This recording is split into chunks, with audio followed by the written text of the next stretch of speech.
Hello, and welcome to Writing Tips with Rachel. Today I'm talking about how growth and improvement takes time and how we can make sure we're getting better at what we do.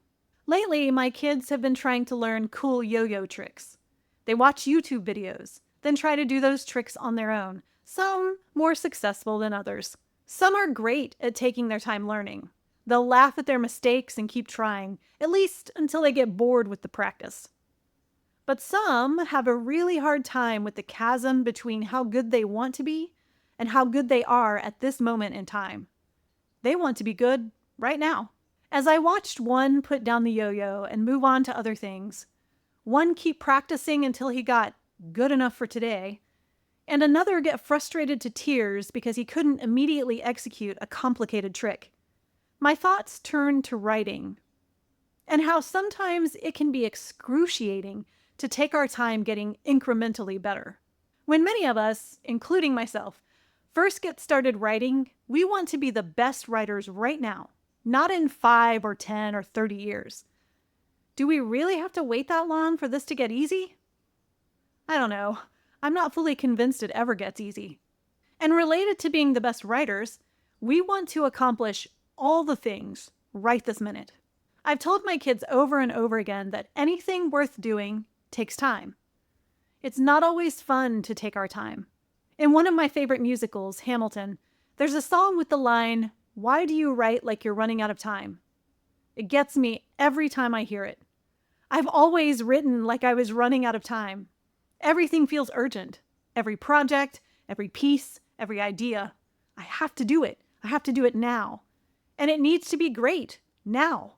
But we don't learn how to be excellent at something quickly. Even if we have talent and skill, that talent and skill needs to be honed. We don't start out excellent. We become excellent with practice and years. Getting better doesn't just accidentally happen. We have to pursue it. So how do we do that as writers? Well, here are my suggestions. Number 1, improve intentionally. In order to improve intentionally, we have to be aware of our writing weaknesses. I like to make a list and then make a plan. Seek out educational resources like Writer's Digest. I subscribe to the print magazine, which is a fantastic resource, and their website includes writing courses and craft books. Or DIYMFA.com, which has all kinds of helpful resources on the craft and business of writing. Make a curriculum of improvement for yourself if you're so inclined. I like to focus on one element at a time: character or voice or plot or story structure or setting or pacing. You can also go broader and focus on poetry or short story or essay as a course of study. If that doesn't appeal to you because you're not as ridiculously excited about learning as I am, you can still intentionally improve by constantly writing and finishing what you start. And reading like your craft depends on it, because it does. Number 2, evaluate.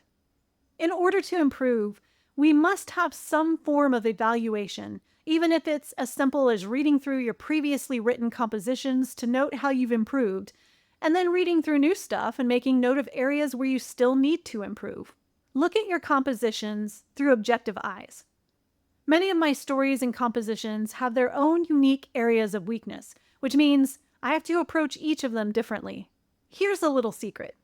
That little niggling fear about what's wrong with your piece or manuscript, the pacing's off, the voice isn't quite right, it has too many characters, your gut is usually right, and an agent or editor will probably recognize it.